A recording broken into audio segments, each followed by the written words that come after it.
तर भावानं काल आमच्या गावात सर्कस आलेली नाही. ह्या भावानं अशा उड्या घेतल्या पहिल्यांदा.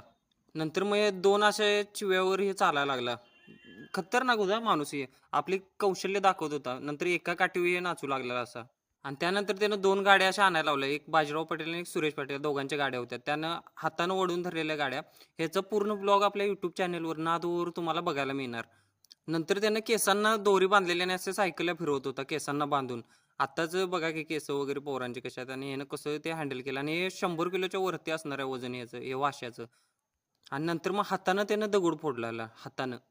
सांगायचं तात्पर्य एवढंच आहे, त्यानं आपलं कौशल्य दाखवलं. आपल्या कुटुंबासाठी, आपल्या पोटासाठी तो एवढे सगळे रिस्क घेऊन करत होता. आजकाल आपल्याला काटा लागला तरी आपण आयगं करतो आणि ह्या माणसाने हातानं फोडलेला दगड वगैरे, आहे काय? त्याच्यानंतर केसाला दोरी बांधून हे असं टेम्पो त्यानं ओढलेला. त्यानंतर त्यानं दाताला रस्सी दातात पकडून परत टेम्पो ओढलेला आणि तर भावानं व्हिडिओला लाईक